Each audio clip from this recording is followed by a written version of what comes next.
Yo, what's going on, boys? It's your man back for another video.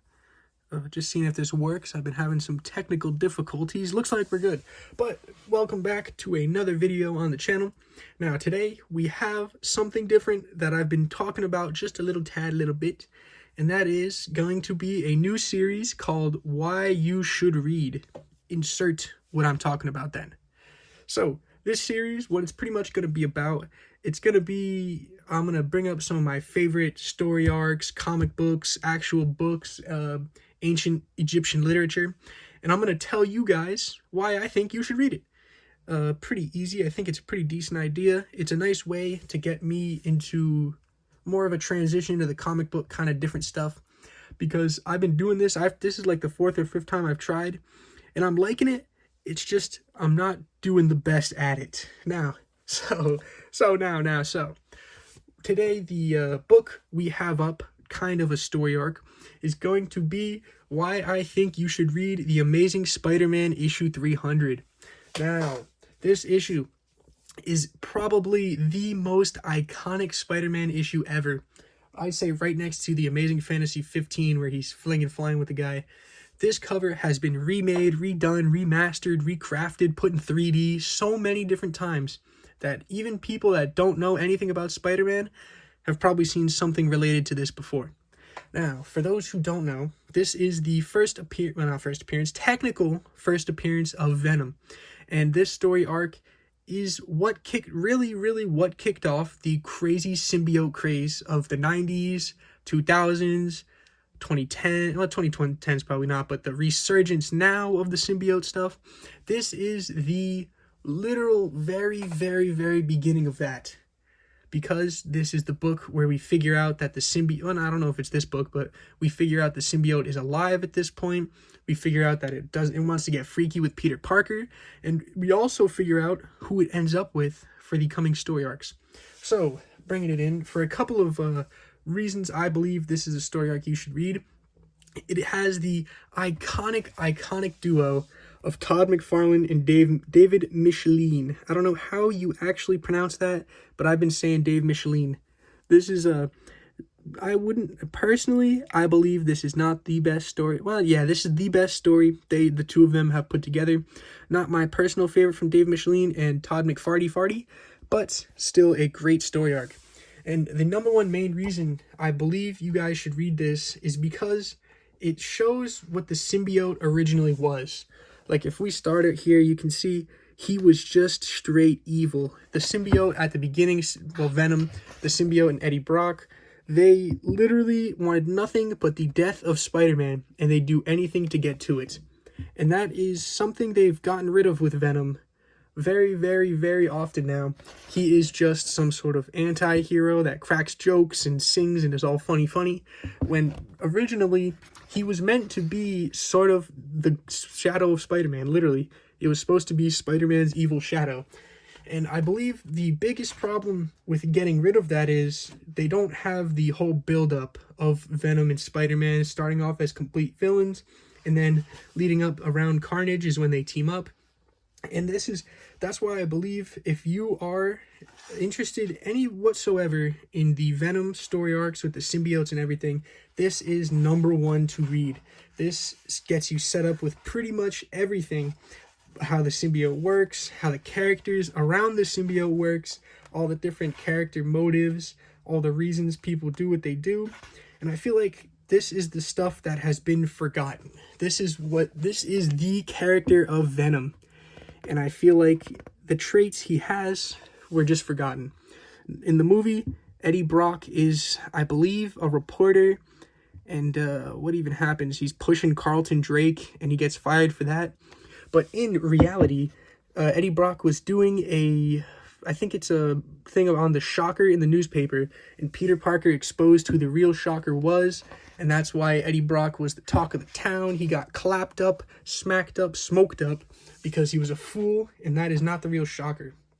And because of that, when Peter Parker goes to the bell tower to get the symbiote off of him, the hatred the symbiote has for Peter Parker, it senses it in Eddie Brock as well. And that's why the two characters even come together in the first place.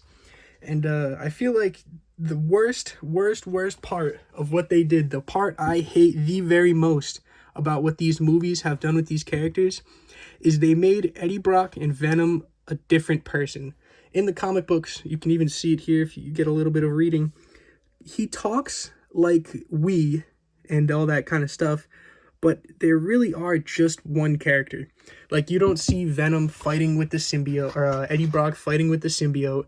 You don't see him over here saying, oh, no, symbiote, I'm not going to do that. They always work pretty much in sync. And even if they don't work in sync, the human usually has all the power over them. Like in the movie, you see the Venom symbiote throwing around Eddie Brock, flopping him around. In the books, the symbiote, and even in the movies, I think they set it up, that the symbiote cannot live without its host. And that is why the host has the control. And this is the backstory. It's not the Shocker, it's the Sin Eater. So Eddie Brock was doing a article on the Sin Eater of who it actually was. Peter Parker, or Spider-Man, came through and said, nah, son, you stupid. Eddie Brock was fired, and now he's a fool, a buffoon in the news industry. And that is what sparked the hatred in Eddie Brock. And then, of course, the symbiote, you can even see this is the part it's talking about. When the symbiote got kicked off of Peter Parker and attached to Eddie Brock, it was the hatred for Spider-Man / Peter Parker that brought them together in the first place. And the whole fact that they're built on hatred, that is not a thing in the new movies. They don't do that at all. And coming over here now, a little bit more of the art direction with it. The fights are just unbelievable. They do. McFarlane, his proportions and everything are usually funky. And I'm not the craziest McFarlane fan, but still, the choreography, I don't know if it's still that same word, but the choreography of the fights are just great. All the different fight tactics. And a big thing that they don't have with Spider-Man himself anymore. You don't even get me started on Tom Holland's Spider-Man. But one thing they got rid of with that is he was all about the smarts. And the best part is reading the book and just watching him think through what he could do, how he's going to do it, how is he going to fight him, oh no, now this is happening, what's going to happen? And they don't really do that in the movies. And that's why I think you should read The Amazing Spider-Man 300. Now, those are just a couple of points of why I think so. It's a great story arc. It introduces some of the most iconic, literally one of the most iconic Spider-Man villains ever. And it has his whole backstory in it. And they really trashed that in the movie because they didn't have a Spider-Man. Which if you read this, you'll realize that they should not have made the first Venom movie without Spider-Man. Because Venom doesn't work without Spider-Man. So Venom is the shadow of Spider-Man. He's supposed to be pretty much the polar opposite. But they didn't do that because there was no polar to be opposite of. Now, that's about it for this video. It was probably pretty cruddy. I'm not going to lie. I didn't really do a lot of thinking this through. I'm just kind of winging it, seeing how it works. But yeah, so this is going to be a new series, why I think you should read. I don't even know if this video is going to go up, but I might just do it anyway. In the future, if I really do get into this book will definitely have a redo. I'm thinking this is going to be a lot more of a research-heavy kind of video. Usually, I just jump in it and wing it. This is going to be something I got to maybe even write a script for. So it'll be decent. This is a fun series that I think could be really decent. It's got a lot of the stuff I like talking about in it. So, of course, as you can see, I can keep my mouth flapping forever. But that's about it for now. I hope you guys, even with this little just a teaser, are more hyped to read The Amazing Spider-Man 300. And if you do, tell me what you think of it. And if you've seen the Venom movie, tell me what you like more. The first comic appearance of Venom? This isn't the first movie appearance, or the first solo movie appearance of Venom. Tell me what you guys think.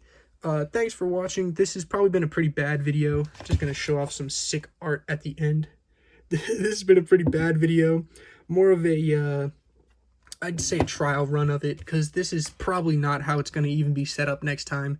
I like the comic book in the back, but that might be the only thing it keeps. So this is just a kind of a trial video. Tell me if you guys like this concept, if you think it's decent, if I should keep going. And yeah, that's about it. Have a good one, guys, and please consider reading The Amazing Spider-Man 300. I was going to say 361.